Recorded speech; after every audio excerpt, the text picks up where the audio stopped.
Waiting for my husband at the airport, a young crying beggar grabbed my arm.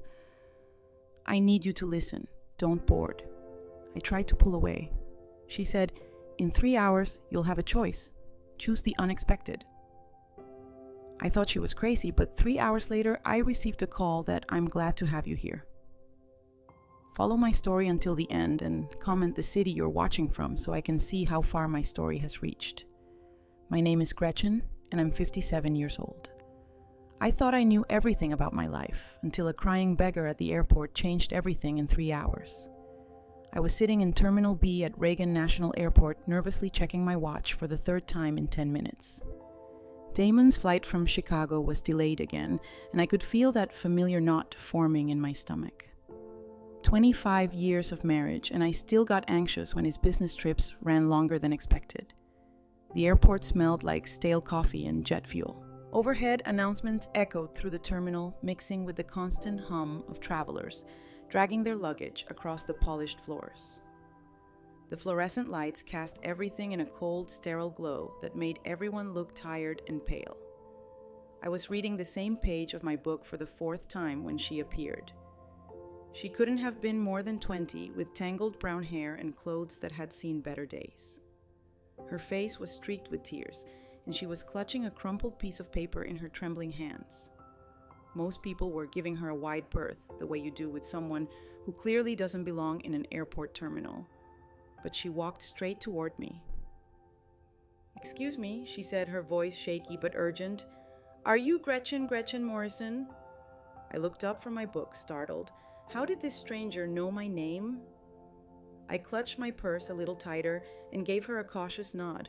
"I need you to listen to me," she continued, glancing around nervously, as if someone might be watching. "This is going to sound crazy, but you can't board that plane with your husband." A chill ran down my spine. Damon and I weren't even flying anywhere together today. He was just returning from a 3-day business conference in Chicago. I was only here to pick him up. "I'm sorry, but I think you have me confused with someone else," I said, trying to keep my voice steady. The girl shook her head violently. "No, you're Gretchen Morrison. You live on Maple Street in Arlington. You drive a blue Honda Accord. Your husband is Damon, and he told you he's been at a pharmaceutical conference in Chicago." My blood turned to ice. This stranger knew details about my life that she had no business knowing. I stood up slowly, my book falling to the floor. "Who are you? How do you know these things?" She grabbed my arm with surprising strength. Her fingers were ice cold, and I could feel them trembling through the thin fabric of my sweater. "Listen to me carefully," she whispered, her eyes wide and desperate. "In 3 hours, you're going to receive a phone call. When that call comes, you'll have a choice to make. You can choose to believe what you've always believed, or you can choose the unexpected." I tried to pull away from her grip, but she held on tighter. "I don't understand what you're talking about. Please let go of me. Promise me," she said, tears streaming down her cheeks now. "When that call comes, choose the unexpected. Don't let him convince you otherwise. Don't let him make you believe his lies anymore." Finally, I managed to break free from her grasp. My heart was pounding so hard I could hear it in my ears. "I'm calling security," I said, reaching for my phone. But when I looked up, she was gone, vanished into the crowd as if she had never been there at all. The only evidence of our encounter was the lingering smell of desperation and the way my arm still tingled where she had grabbed me. I stood there for several minutes, scanning the terminal for any sign of her. Nothing. Just the usual mix of business travelers, families with young children, and teenagers glued to their phones. I tried to shake it off. Maybe she was mentally ill. Maybe it was some kind of scam. People did strange things in airports all the time, but those details she knew about my life. That wasn't random. That was specific, personal information. When Damon's flight finally arrived 30 minutes later, I was still rattled. I watched him walk through the gate with his familiar, confident stride, pulling his black roller bag behind him. He looked tired the way he always did after these conferences, but he smiled when he saw me. "Hey, beautiful," he said, kissing my cheek. His skin felt cold from the airplane's air conditioning, and he smelled like coffee and airplane air. "Sorry about the delay. Weather in Chicago was terrible." "It's fine," I said, but my voice sounded strange even to my own ears. As we walked toward the parking garage, I found myself studying his face. After 25 years, I knew every line, every expression. But now, I was looking for something different.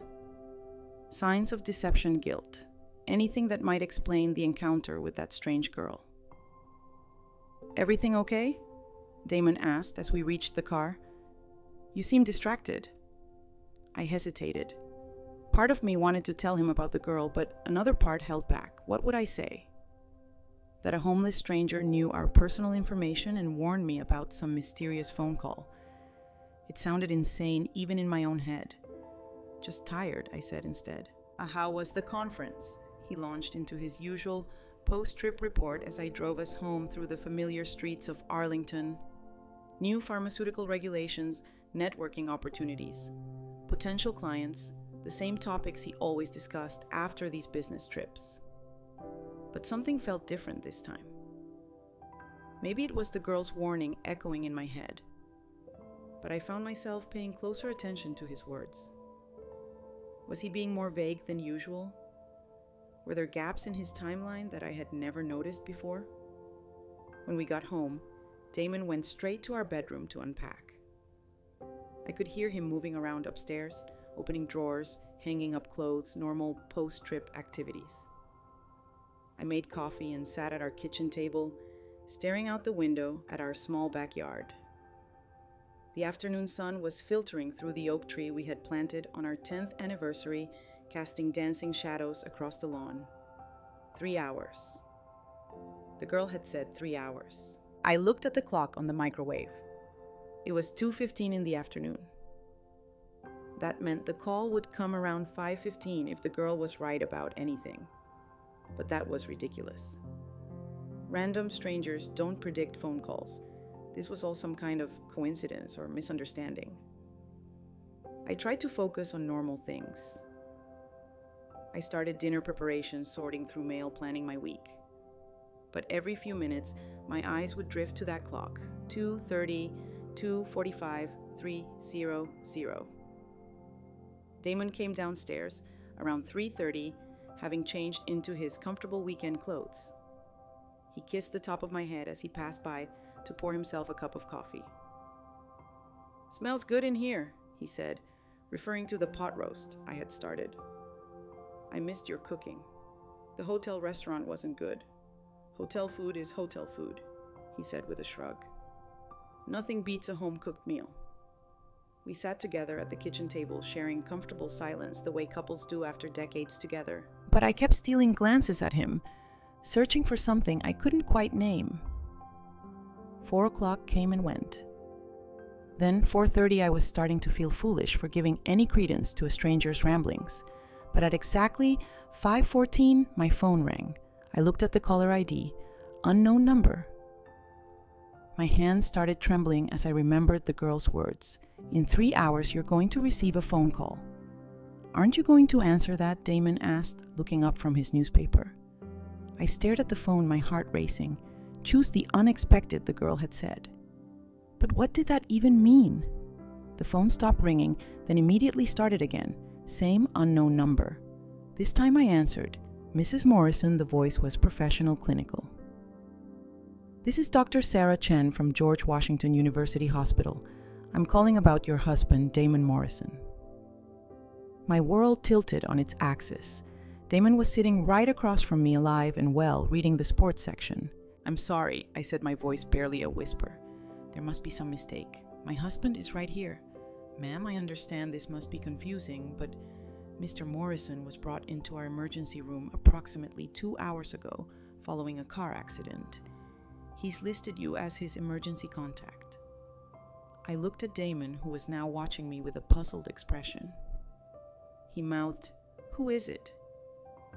But I couldn't respond. My throat had closed up completely. "Mrs. Morrison, are you still there?" Yes, I managed to say, but I think there's been a mistake. What does this person look like? Male, approximately 60 years old. Brown hair with gray at the temples, about 6 feet tall. He had identification showing Damon Morrison, and his insurance card lists you as his spouse. Every detail matched my husband perfectly.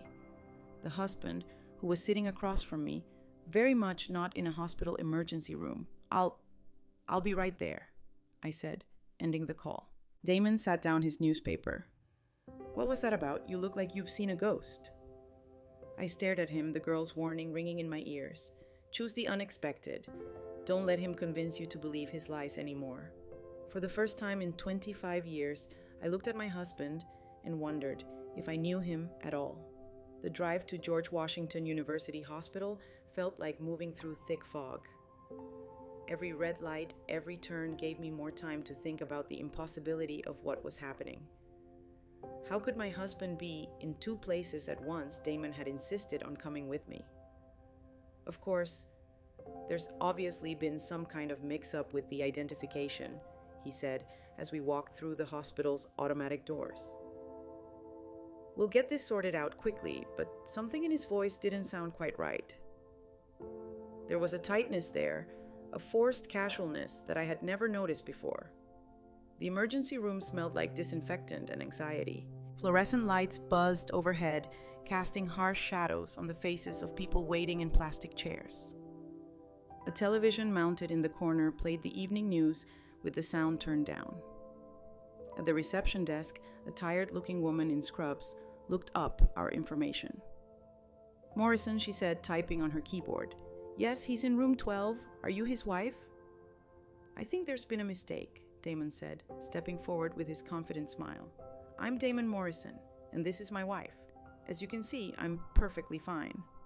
The receptionist frowned, looking back and forth between her computer screen and Damon's face. That's odd. Let me get Dr. Chen. Dr. Chen appeared a few minutes later, a petite woman with tired eyes and graying hair pulled back in a ponytail. When she saw Damon, her expression shifted from confusion to something that looked almost like recognition. Mr. Morrison, she said slowly, I wasn't expecting to see you walking around. There's been some kind of mistake, Damon said again, but I noticed his hands were trembling slightly. Someone else must be using my identification. Dr. Chen studied his face for a long moment. Could you follow me, please, both of you? She led us down a hallway that smelled like industrial cleaning supplies in fear. Our footsteps echoed off the linoleum floors.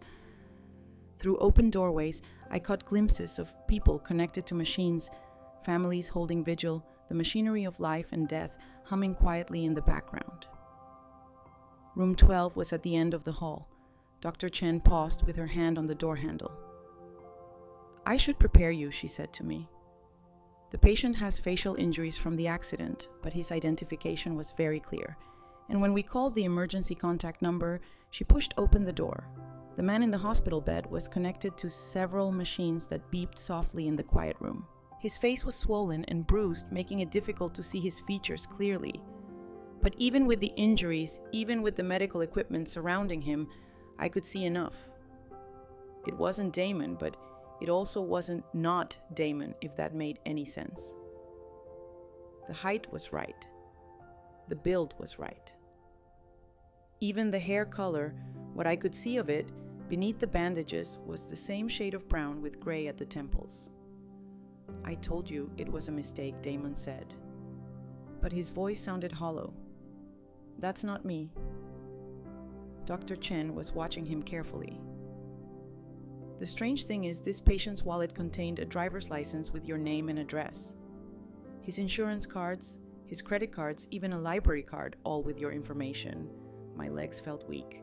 I grabbed onto the doorframe to study myself. That's identity theft, Damon said quickly. Someone must have stolen my information, but Dr. Chen wasn't finished. What's really puzzling is that when we ran his fingerprints through the system, they came back as Damon Morrison as well. The room went deadly quiet except for the steady beeping of the heart monitor. That's impossible, I whispered. Dr. Chen nodded. That's what I thought too. Which is why I'm very confused to see you here, Mr. Morrison, apparently uninjured. I looked back and forth between the man in the bed and my husband standing beside me. Two people who couldn't possibly both be Damon Morrison, yet somehow they were. Could we have a moment alone? I asked Dr. Chen, my voice barely audible. She nodded and stepped out, closing the door behind her with a soft click. The silence that followed was deafening. I could hear my own heartbeat, the whisper of the ventilation system, the distant sounds of the hospital continuing its work around us. "Gretchen," Damon said softly, "I know this looks strange, but there has to be an explanation." I turned to look at him. Really look at him.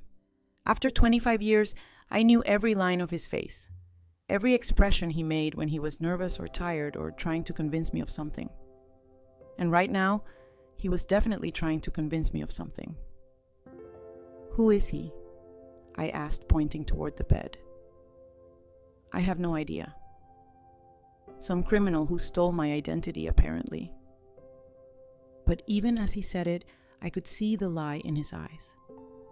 The way he wouldn't quite meet my gaze, the way his hands kept fidgeting with his wedding ring. "Your fingerprints, Damon." Dr. Chen said his fingerprints match yours. "That's impossible. She must be mistaken."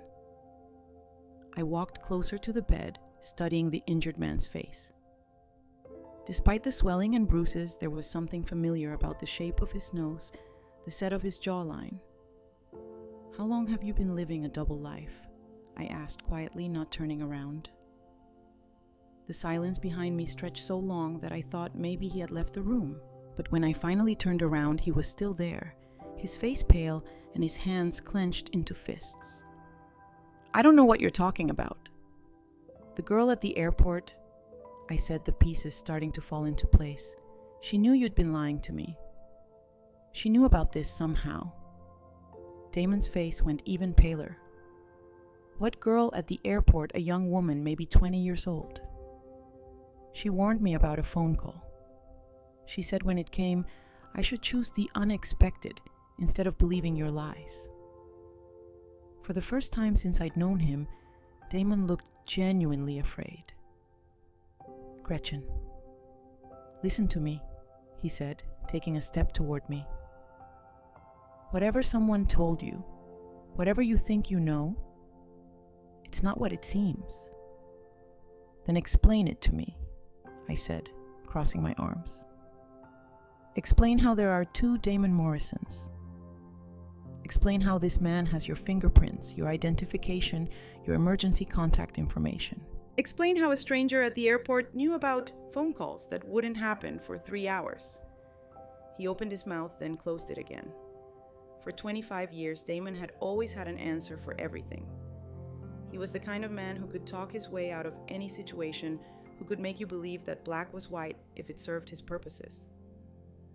But now, for the first time, he had nothing to say. "I need some air," I said, moving toward the door. "I'll be in the parking lot when you're ready to tell me the truth." I left him standing there in that hospital room with machines beeping around us and walked out into the hallway. My legs felt like rubber and my hands were shaking so badly I had to grip the wall to keep from falling. At the elevator, I pressed the button and waited. The girl's words echoed in my head. "Choose the unexpected. Don't let him make you believe his lies anymore." What lies? How long had he been lying to me? And more importantly, what other truths was I about to discover? The elevator doors opened with a soft ding, and I stepped inside. As the doors closed behind me, I caught a glimpse of Damon through the window of room 12. He was standing over the bed, staring down at the injured man who somehow shared his identity. And for just a moment, before the elevator descended and took him out of view, I could have sworn I saw him reach out and touch the other man's hand like he was saying goodbye to someone he cared about. The elevator descended toward the ground floor, carrying me away from the hospital room where my husband stood with another version of himself. But I wasn't running away from the truth anymore. I was running toward it, even if it destroyed everything I thought I knew about my life. Because the girl at the airport had been right about one thing.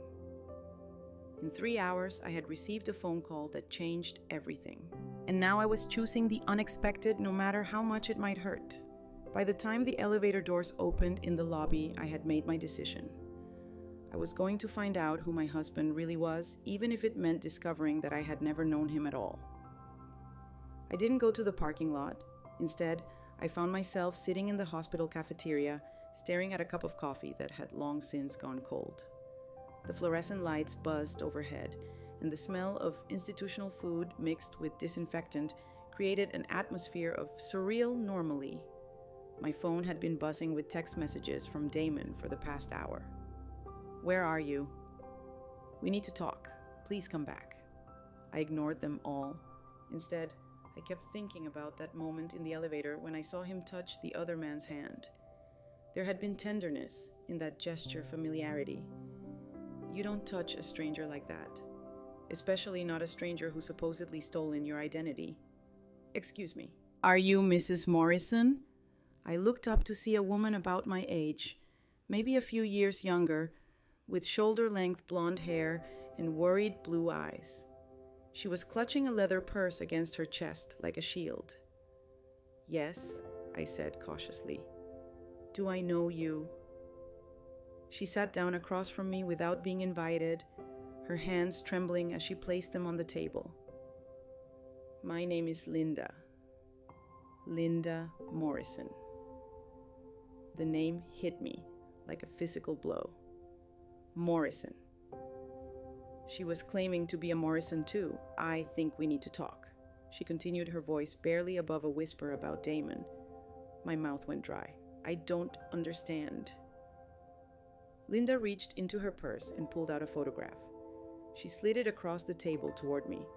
It was a family photo. Linda, the man currently lying unconscious in room 12, and 2 children, a boy who looked about 15 and a girl who appeared to be around 12. The man in the photo was definitely the patient upstairs, but he was also definitely Damon.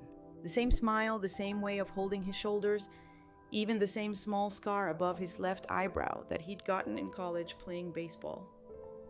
"How long?" I asked, my voice cracking. 15 years. Linda said, tears starting to fall down her cheeks. "We've been married for 15 years. He told me his first wife died in a car accident. He said her name was Patricia, not Gretchen."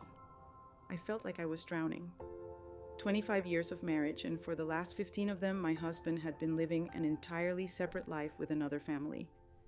The children, I managed to say, "Are they his?" "Yes. Sarah is 20 and Michael is 17 now." Linda wiped her eyes with a tissue from her purse. "Sarah was the one who found out about you." My heart stopped. "Sarah. She's been trying to figure out why her father disappears for days at a time. Why he's so secretive about his work trips. She hired a private investigator with money she saved from her job. The pieces were falling into place with terrifying clarity. The girl at the airport. She said her name was Sarah. Linda nodded miserably. "She wanted to warn you before you went on that trip to Hawaii that Damon had planned. She said you deserved to know the truth before you signed any more legal documents." "What legal documents?" "The power of attorney papers he's been asking you to sign. Sarah found out he needs access to your accounts to pay for Michael's college tuition. Our savings are almost gone." I felt sick. For months, Damon had been pressuring me to sign a power of attorney, claiming it was just for estate planning purposes. He said it would make things easier if something ever happened to him during one of his business trips. "He's been using my money to support your family." Linda's face crumpled with shame. "I didn't know about you until 3 days ago when Sarah told me what she'd discovered. I thought the money was coming from his pharmaceutical sales job. I thought we were living on his income." I stared at the family photo, studying the faces of these children who were apparently my husband's other family. Sarah, the girl from the airport, had her father's eyes but a determined set to her jaw that reminded me of myself at that age. "Why are you telling me this?" I asked. "Because it's not right," Linda said firmly. "What he's done to both of us isn't right. and because she hesitated, then pulled out another photo. This one showed Damon the Damon. I knew the one I lived with, standing outside a small house I'd never seen before. He was holding hands with a woman who looked nothing like either Linda or me. She was younger, maybe in her 30s, with dark hair and a bright smile. "There's someone else," Linda said quietly.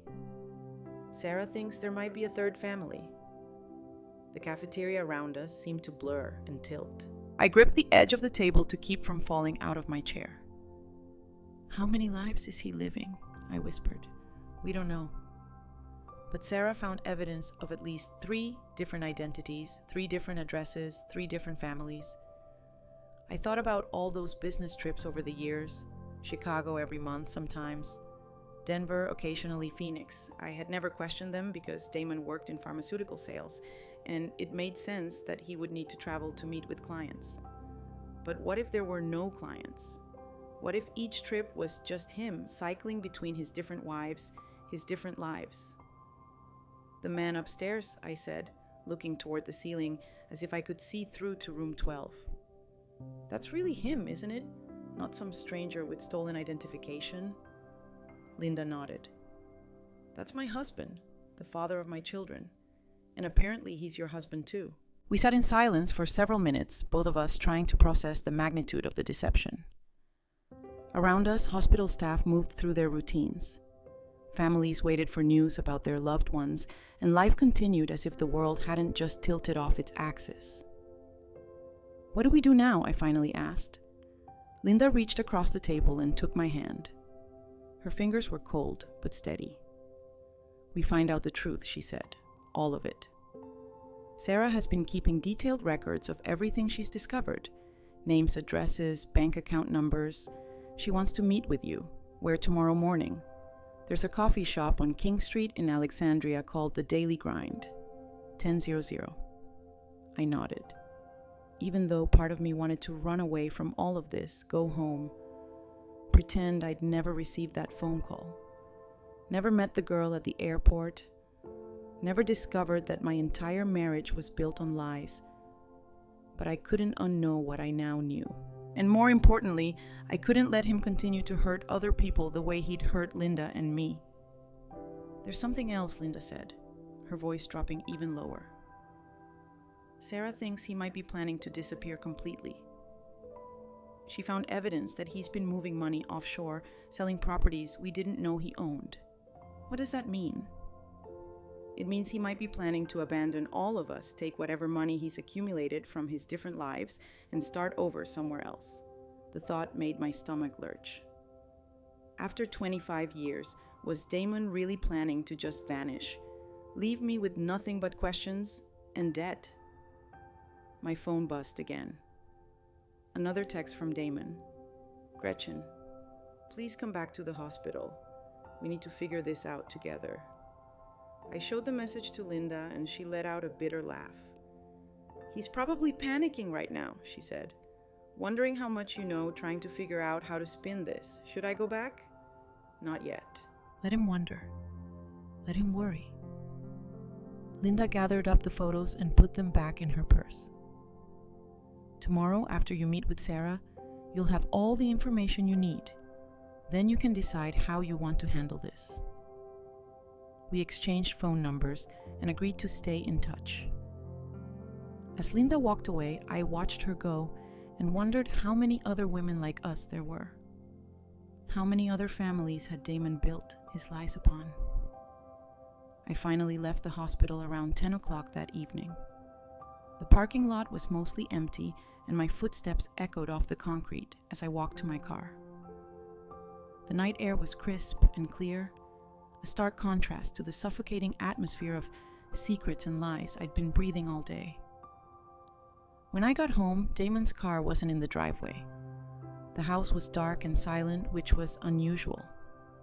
In 25 years of marriage, Damon had never stayed out all night without telling me where he was going. I let myself in and turned on the lights. Everything looked exactly the same as it had that morning. The same furniture, the same photographs on the walls, the same coffee mugs in the sink from breakfast. But it all felt different now, like I was seeing it through someone else's eyes. On the kitchen counter, I found a note written in Damon's familiar handwriting. Had to take care of some things. Back tomorrow. We'll talk then. I love you. I crumpled up the note and threw it in the trash. Then I went upstairs to our bedroom and began looking through his things with new eyes. In his dresser drawer beneath his usual collection of socks and underwear, I found a small key I'd never seen before. It was attached to a keychain from a bank I didn't recognize. First National of Denver. Denver, one of the cities he traveled to regularly. I sat on our bed holding that key and thinking about everything Linda had told me. 3 families, 3 identities, multiple bank accounts. How long had I been living with a stranger? My phone rang, interrupting my thoughts. It was an unknown number, but this time I answered immediately. Mrs. Morrison, this is Sarah. The voice was the same one from the airport, but calmer now, more controlled. I heard you met my mother today. Your mother, Linda Morrison. Or I guess she's Linda Walsh now, since that's probably not her real married name either. I closed my eyes. Even the names were lies. I need to see you, Sarah continued. There are things you need to know before he comes home. Things that will help you protect yourself tomorrow morning. I said the coffee shop. Actually, I was thinking tonight, can you meet me at Riverside Park in an hour? The parking lot by the boat launch. It's more private. Every instinct I had told me not to meet a stranger in a dark park at night. But Sarah wasn't really a stranger anymore. She was the daughter my husband had never told me about. The one who'd risked everything to warn me about the truth. I'll be there, I said. An hour later, I was sitting in my car in the empty parking lot by the Toac River. The water was black and still reflecting the lights from the city across the river. I could hear the gentle lapping of waves against the shore and the distant hum of traffic from the George Washington Parkway. A small sedan pulled up beside me, and a young woman got out. Even in the dim light from the parking lot lamps, I could see that she looked exactly like the girl from the airport, but cleaned up. Her hair was pulled back in a neat ponytail, and she wore jeans and a Georgetown University sweatshirt. She got into my passenger seat without ceremony. "Thank you for coming," she said. "I know this is all incredibly overwhelming. That's an understatement." Sarah pulled a thick folder from her backpack and handed it to me. "Everything is in here. Bank records, property, deeds, marriage certificates, birth certificates for me and my brother, and evidence of the 3rd family." I opened the folder with trembling hands. The first document was a marriage certificate dated 15 years ago, Damon Morrison and Linda Walsh. The second was a marriage certificate dated 8 years ago, David Morrison and Elena Vasquez. David Morrison, not Damon, another identity entirely. Elena lives in Phoenix, Sarah explained. She has twin boys who are 7 years old. She thinks her husband is a traveling medical equipment salesman named David who lost his first wife to cancer. I felt like I was going to be sick. "How did you find all this?" "I'm a computer science major," Sarah said simply. "And I've always known something was wrong with my father. The way he would disappear, the way he never talked about his past, the way he always paid for everything in cash." So I started digging. I flipped through the documents, each one revealing another layer of deception. Bank accounts in 3 different states, property holdings I'd never heard of, credit cards, and names I didn't recognize. He's been systematically draining money from all 3 families. Sarah continued moving it into offshore accounts. My mother thinks they have $20,000 in savings, but their account actually only has $800 in it. What about Elena? She's in the worst position. Her twins are sick. They have a genetic condition that requires expensive medical treatment. She's been taking out loans against their house because she thinks her husband's income isn't enough to cover the costs. But really, he's been taking her money too. I thought about my own bank account, the joint account Damon had insisted we set up years ago. How much had he been taking from me? There's something else, Sarah said quietly. He's planning to leave. All of us. There's a plane ticket in his real name. His actual legal name is Daniel Morris for a flight to Costa Rica next week. One way, the folder slipped from my hands, scattering papers across my lap. Next week, Tuesday, which is why I had to warn you today. If you had gone on that Hawaii trip with him, you might never have come back. I stared out at the dark river, trying to process everything. 25 years of marriage, and it had all been a lie. Not just an affair or a moment of weakness, but an elaborate, calculated deception involving multiple identities and families. What do we do? I asked. Sarah's jaw tightened, and for a moment she looked much older than her 20 years. We stop him, she said, before he destroys any more lives. I didn't sleep that night. Instead, I sat at my kitchen table until dawn, spreading out all the documents Sarah had given me like pieces of a jigsaw puzzle. Each paper revealed another fragment of my husband's deception, another life built on lies. By the time the sun came up, I had a clear picture of what Daniel Morris, the man I knew as Damon Morrison, had been doing for the past 15 years. It was worse than I had imagined. He hadn't just been living a double life. He had been systematically destroying 3 families while building himself an escape plan. The bank statements showed a pattern that made my stomach turn. Regular transfers from accounts in my name, Linda's name, and Elena's name, all flowing into a central account in the Cayman Islands. Small amounts at first, $200 here, $500 there, but growing larger over time as he became more confident that none of us were paying attention. From my account alone, he had stolen over $87,000 over the past 5 years. I made coffee with hands that wouldn't stop shaking and tried to figure out what to do next. Call the police, confront him directly, run away, and let someone else deal with this mess. But then I thought about Linda believing her husband was dead or dying in a hospital bed. I thought about Elena in Phoenix probably taking out another loan to pay for her son's medical treatments while her husband was stealing money that could save them. I thought about Sarah, a 20-year-old girl who had uncovered this massive deception because the adults in her life had failed to protect her.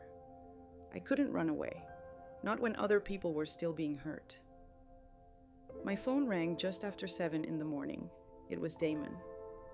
Gretchen, thank God. I've been worried sick. Where did you go last night? His voice sounded normal, concerned, loving. The same voice that had told me he loved me every morning for 25 years. The same voice that had lied to me about everything that mattered. I needed some time to think, I said, keeping my own voice carefully neutral, about what happened at the hospital. Look, I know it was confusing, but I've been doing some research. Identity theft is more common than you think, especially with people in sales who travel a lot. Someone must have gotten hold of my personal information. And stop, I said quietly. He paused. Stop what? Stop lying to me.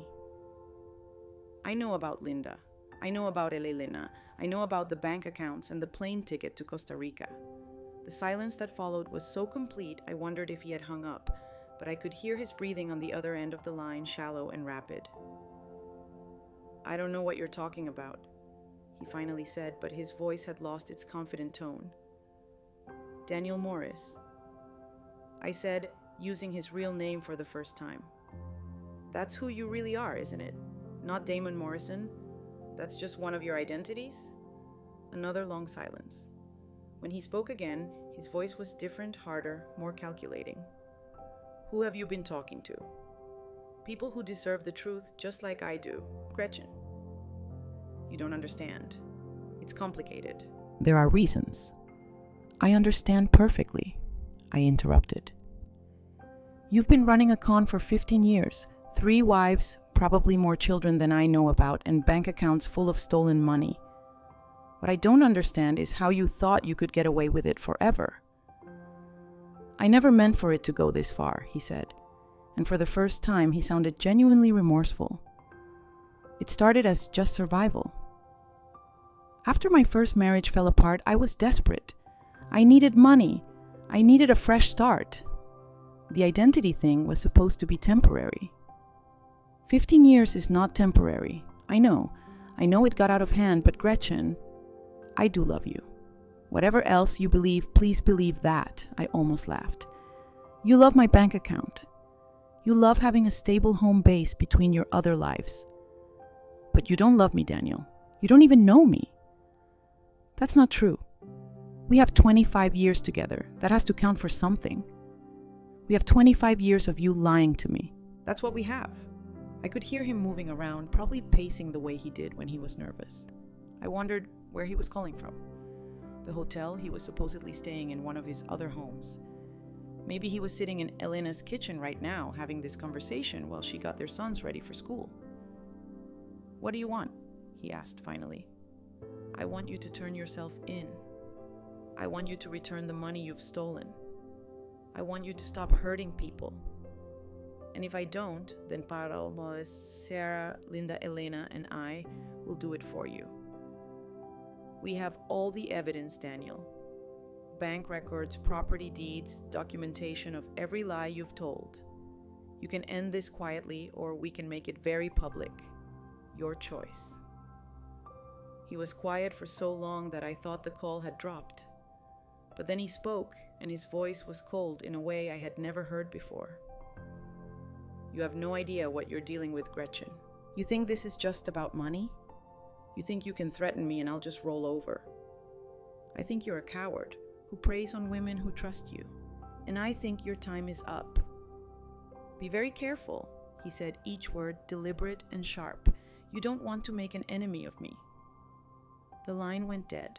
I sat there staring at my phone, my heart pounding. In 25 years, Damon had never threatened me. He had manipulated me, lied to me, stolen from me, but he had never been directly menacing. But then again, I had never posed a real threat to his carefully constructed world before. I called Sarah immediately.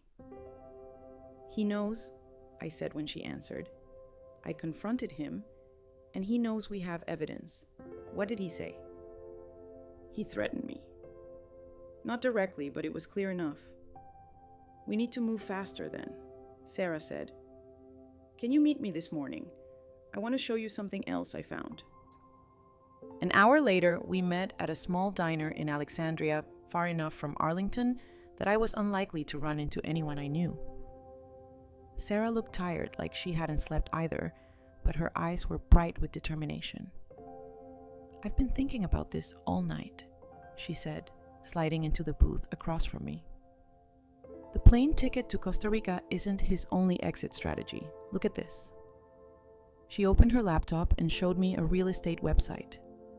There was a listing for a small house in Costa Rica, already purchased, already furnished. The buyer was listed as D. Morris.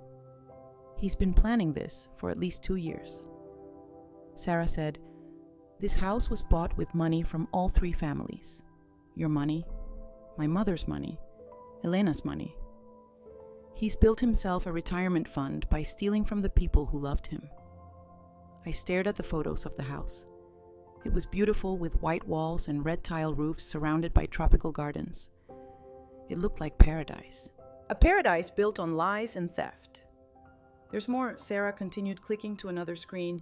I tracked down his flight information. He's not flying alone. My blood ran cold. Who is he traveling with? A woman named Maria Santos. She works at a bank in Miami. I think she might be family number 4. The betrayal hit me all over again, fresh and sharp. Even now, while his other wives were dealing with the aftermath of his deceptions, he was planning a future with someone else entirely. How do we stop him? I asked. Sarah closed her laptop and leaned forward. We need to get to the bank accounts before he does. If he's planning to leave Tuesday, he'll probably try to clean out whatever money is left on Monday. How do we do that? We report the theft to the authorities, but we need to be strategic about it. If we just go to the local police, he might be able to talk his way out of it or delay things long enough to escape. What do you suggest? My uncle works for the FBI. He specializes in financial crimes. If I can get him to look at this evidence, he can freeze the accounts and issue warrants before Daniel knows what's happening. I nodded slowly. The idea of involving federal law enforcement was terrifying, but it was also the only way to ensure that Daniel couldn't hurt anyone else. There's something else we need to consider, Sarah said, her voice dropping lower. My mother doesn't know about Elena yet, and Elena doesn't know about either of you. We need to decide whether to tell them before we involve the authorities or let them find out when everything becomes public. I thought about Linda, already devastated by the discovery of my existence. How would she handle learning about a third wife? And what about Elena dealing with her sick children while her husband lived a lie? They deserve to know, I said finally. Before this gets out of hand, they deserve to hear it from us rather than from strangers. Sarah nodded. I thought you'd say that. I've already reached out to Elena. She thinks I'm a journalist doing a story about medical equipment sales. I'm supposed to call her this afternoon. And Linda, she knows I was meeting with you. She's waiting to hear what we decided to do. I looked out the window of the diner, watching normal people go about their normal lives. A woman walking her dog. An elderly man reading a newspaper on a bench. A young couple holding hands as they crossed the street. I envied them. From their ability to trust that their lives were real and stable. But I also felt a strange sense of clarity. For the first time in 25 years, I knew exactly what I was dealing with. The lies were over, even if the truth was devastating. Let's do it, I said. All of it. Contact your uncle. Tell Elena the truth. Prepare Linda for what's coming. Let's end this. Sarah smiled, and for a moment, she looked exactly like her father. Not the lying, manipulative Daniel Morris, but the charming, confident man I had fallen in love with 25 years ago. He chose the wrong families to mess with, she said. He thought we were all weak, isolated, easy targets. But he was wrong. I raised my coffee cup in a mock toast to choosing the unexpected. Sarah clinked her cup against mine to getting our lives back. As we sat there, planning Daniel's downfall, I felt something I hadn't experienced in years: hope. Not for reconciliation or forgiveness, but for justice. For the chance to protect other women from the man who had stolen so much from so many. Daniel Morris thought he was going to disappear to his paradise in Costa Rica. But we were about to show him that some choices have consequences he never saw coming. The unexpected choice wasn't just mine anymore. It belonged to all of us, Sarah, Linda, Elena, and me, and we were choosing to fight back. The next 48 hours moved like a carefully orchestrated dance of revelation and preparation. Sarah's uncle, FBI agent Robert Chen, took one look at our evidence and immediately understood the scope of what we were dealing with. This isn't just bigamy or identity theft, he said when we met at his office in downtown DC. This is systematic financial fraud across multiple states. We're looking at federal wire fraud, money laundering, and possibly tax evasion. Agent Chen was a serious man in his 50s with graying hair and eyes that missed nothing. He spread our documents across his desk like he was solving a complex puzzle. The good news is that we can move quickly, he continued. With this much evidence, I can get warrants to freeze his accounts within hours. The bad news is that once we start this process, there's no going back. Everyone involved becomes part of a federal investigation. I looked at Sarah, who sat beside me, taking notes in a small notebook.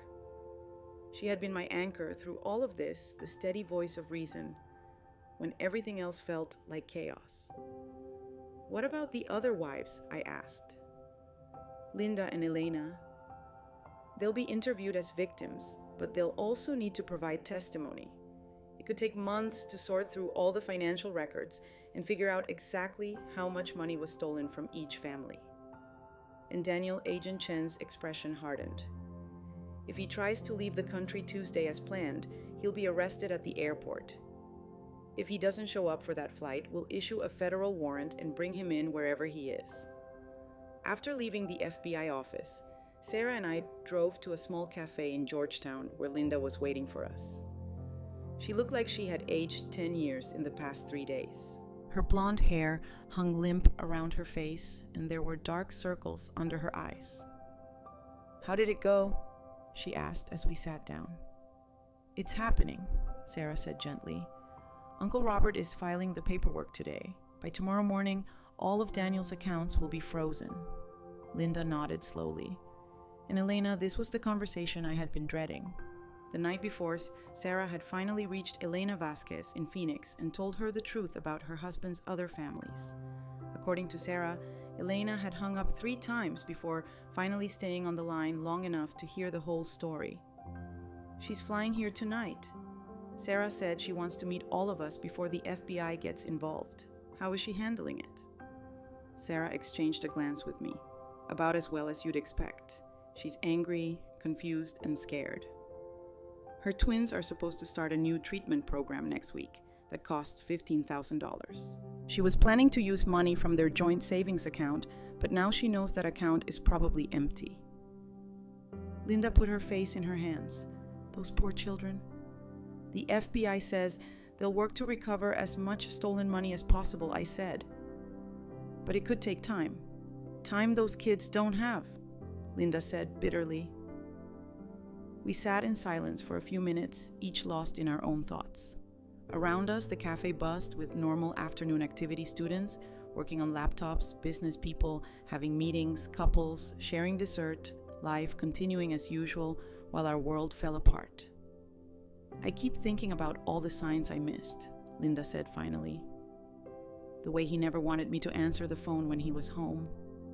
How he always insisted on doing the taxes himself. The fact that he paid for everything in cash and never wanted to use credit cards. "We all missed signs," I said. "That's what he counted on. He was very good at making each of us feel like we were the only one who mattered." 20 years, Linda whispered. "I gave him 20 years of my life, and it was all a lie." Sarah reached across the table and took her mother's hand. "Not all of it, Mom. Michael and I are real. Your love for us is real. The life you built for us is real. He can't take that away." I watched this exchange between mother and daughter and felt a stab of envy. Sarah was strong, supportive, loyal, everything you'd want in a child. I had never had children with Damon, partly because he always said we should wait until his career was more stable. Now I wondered if that was just another lie, another way to keep his different lives separate. My phone buzzed with a text message from an unknown number. "We need to talk tonight, 8 p.m. Riverside Park, where you met Sarah. Come alone or people will get hurt." I showed the message to Sarah and Linda. Sarah's face went pale. "That's him," she said. "That's his number from the Phoenix phone. He's threatening us now," Linda said, her voice shaking. I felt a cold anger settle in my chest. For 25 years, I had been afraid of disappointing Damon, afraid of not being good enough, afraid of losing his love. But now I knew his love had never been real. And I wasn't afraid anymore. "I'm going," I said. "No," Sarah said immediately. "It's too dangerous. We should call Uncle Robert. If I don't show up, he might run tonight instead of waiting until Tuesday. We need to keep him thinking he still has control until the FBI can act. Then, I'm coming with you." Sarah said, "Absolutely not. I won't put you at risk." We argued about it for another 20 minutes before I finally convinced them that I needed to handle this myself. Sarah gave me a small recording device that looked like a pen, and Linda made me promise to call them the moment the meeting was over. At 7:30 that evening, I was sitting in my car in the same parking lot where Sarah had revealed the truth about her father just days before. The sun was setting over the Towac River, casting long shadows across the water. A few joggers ran past on the trail, but otherwise the area was quiet. At exactly 8 o'clock, a familiar sedan pulled up next to me. But when the driver got out, I barely recognized him. Daniel looked like he had been sleeping in his car for days. His usually perfect hair was disheveled, his clothes wrinkled, his face unshaven, but his eyes were the same calculating, manipulative, searching for an angle. He got into my passenger seat without being invited, just like Sarah had done a few nights before. But where Sarah's presence had felt like salvation, Daniel's felt like a threat. "You look good, Gretchen," he said as if this were a normal social meeting. "I've missed you." "Cut the act, Daniel. What do you want?" He sighed dramatically. "I want my wife back. I want us to work through this together." "Which wife? You have several to choose from." His jaw tightened. "You're the only one who matters. Linda, Elena, they were mistakes, complications. You're the one I actually love." "Love?" I couldn't keep the disgust out of my voice. "You stole almost $90,000 from me. You lied about everything for 15 years. You threatened me on the phone. That's not love, Daniel, that's abuse. I can explain all of that. The money, the other families, it got out of hand. But I never meant for it to hurt you. Then why are you running away to Costa Rica with another woman?" For the first time, he looked genuinely surprised. "How did you—" He stopped himself, then laughed bitterly. "Sarah, my brilliant daughter. I always knew she was too smart for her own good. She's protecting her family, something you never did." Daniel was quiet for a moment, staring out at the darkening river. When he spoke again, his voice was different, quieter, more vulnerable. "Do you know what it's like to feel trapped in your own life? To wake up every morning and realize you've made choices that you can't take back? Is that supposed to make me feel sorry for you? No. It's supposed to help you understand why I made the choices I did.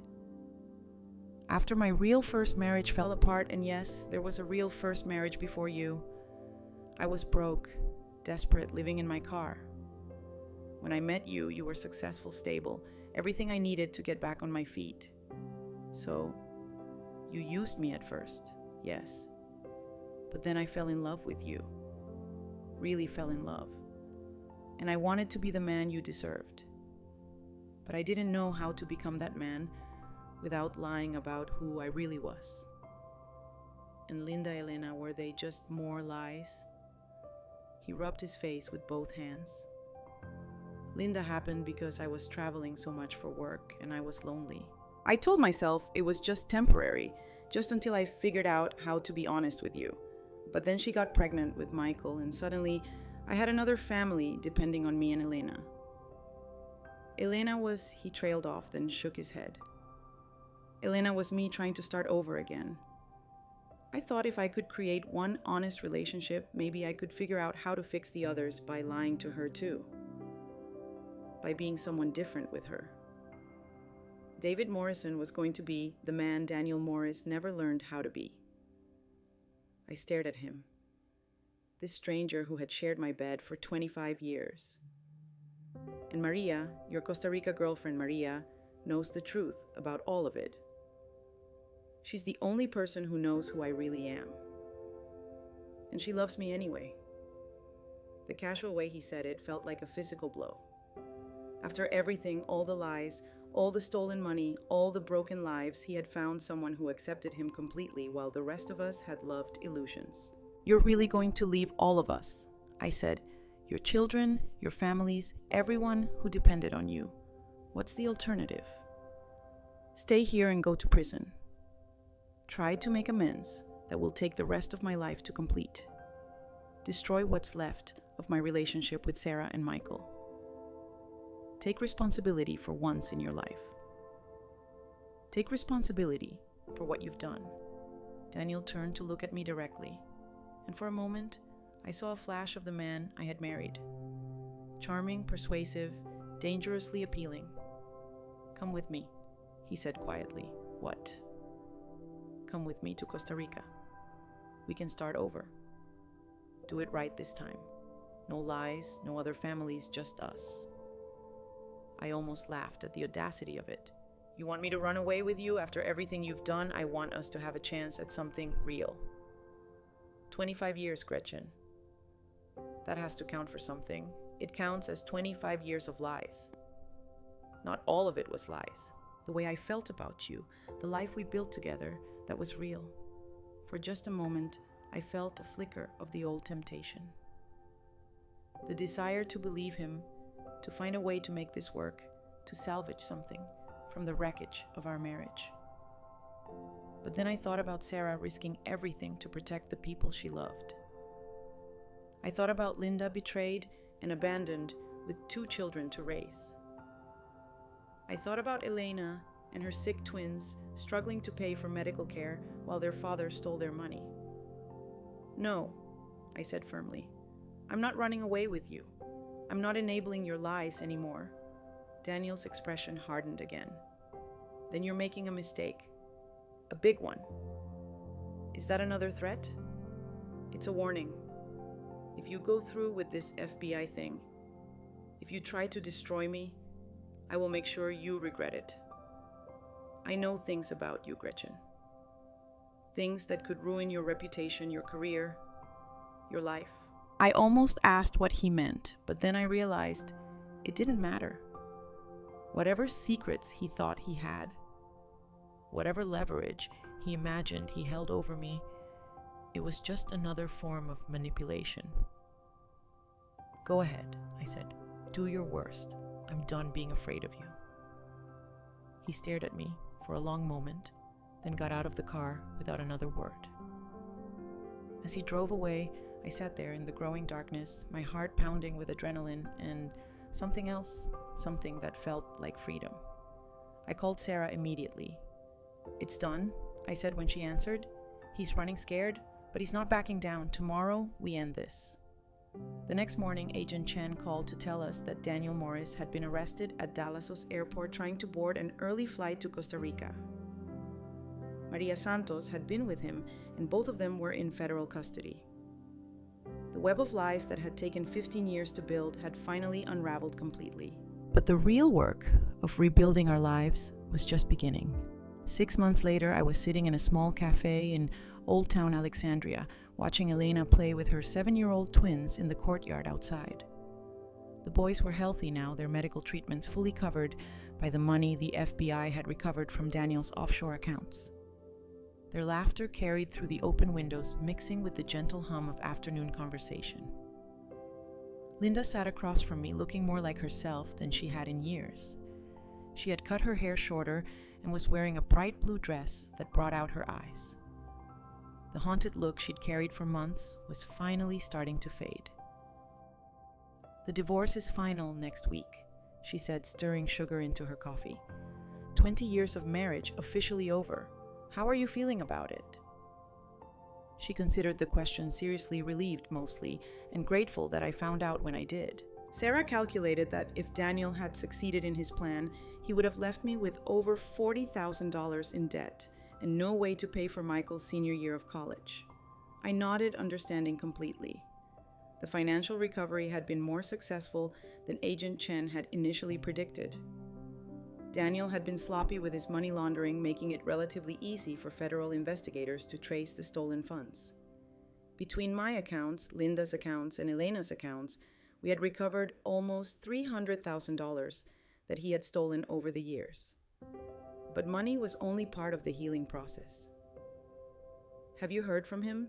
Linda asked quietly. Once a letter from his lawyer asking me to visit him in prison. I shook my head. I threw it away without reading past the first paragraph. Daniel Morris.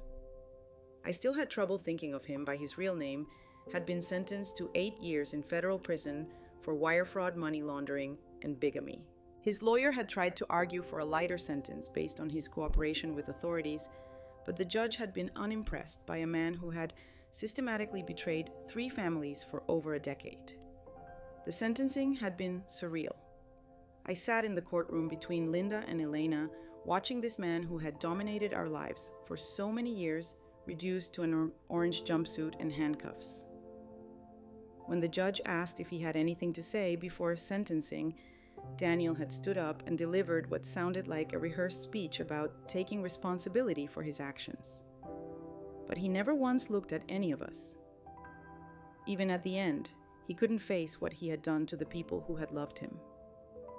Sarah got accepted to Georgetown Law School, Linda said, changing the subject to something more pleasant.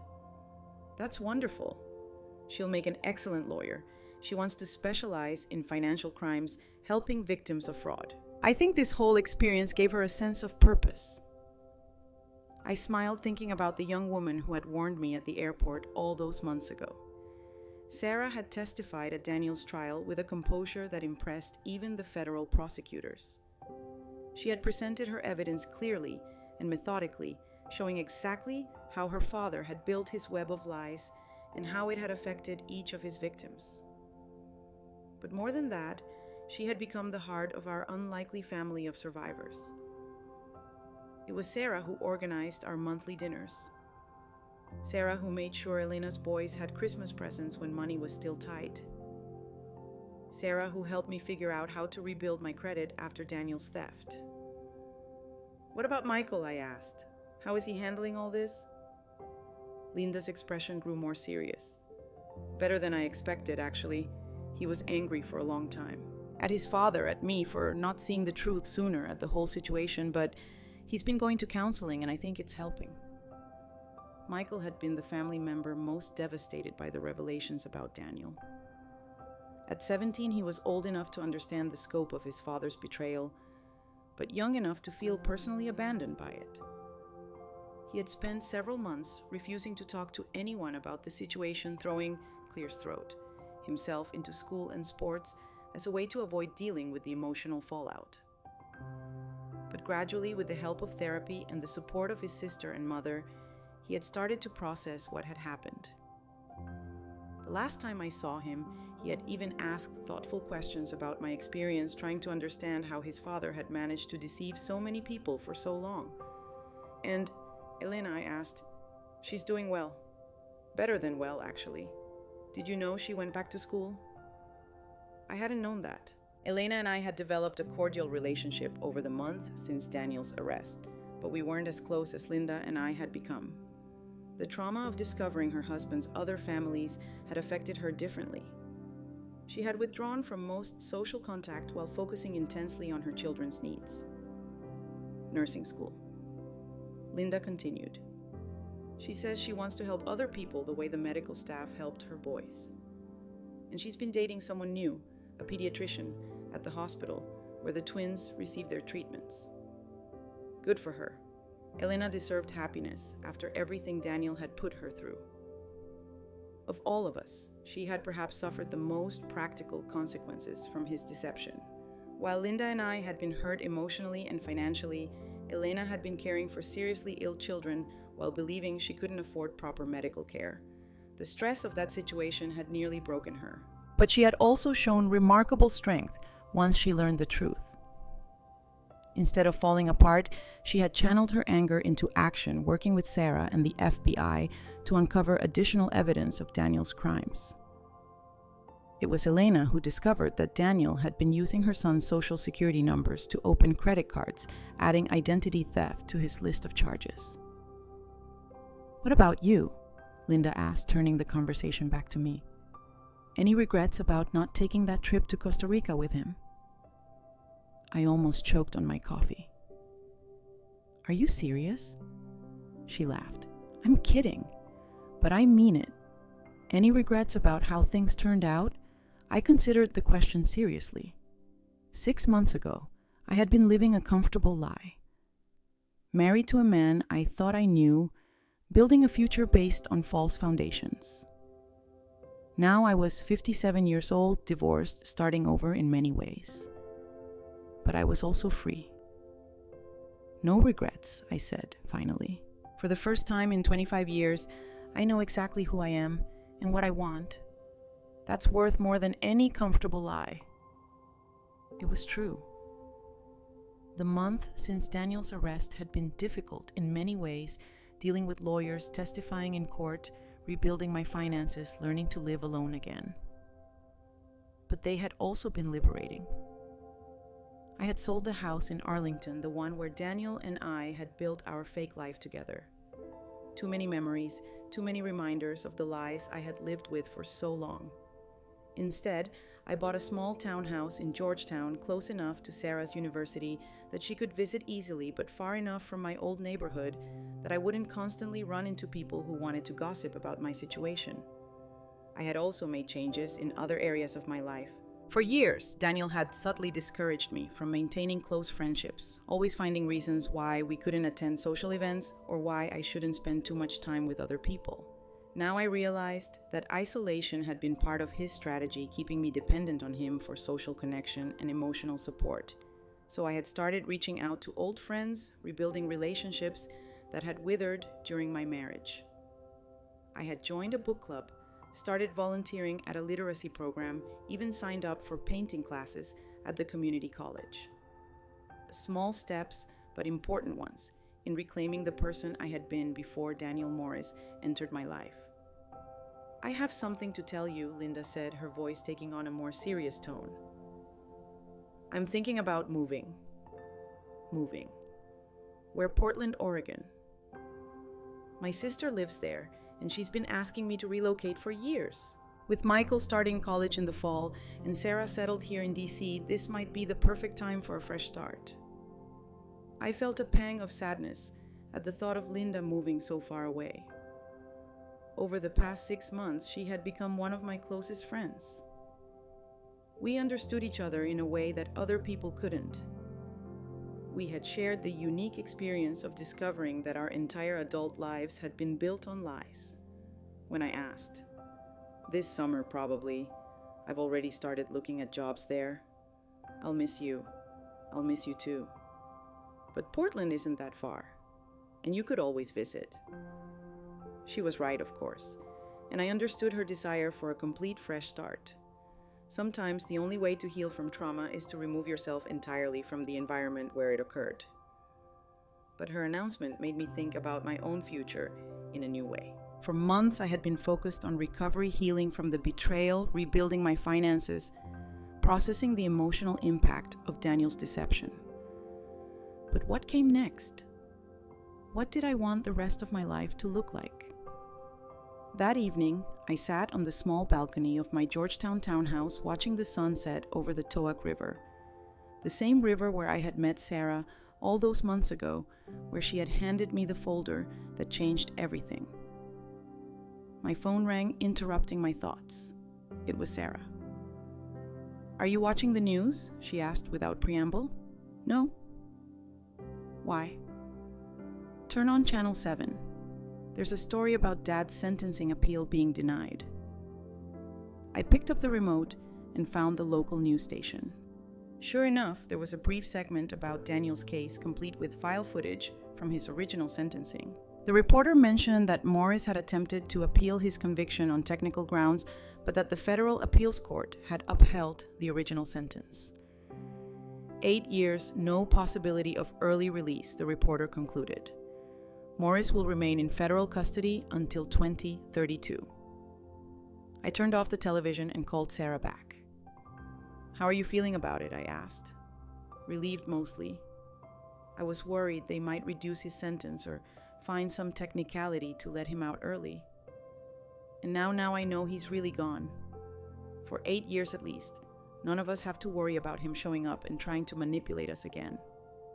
Sarah was quiet for a moment, and I could hear the sounds of campus life in the background, students talking, cars, passing the normal rhythms of a university evening.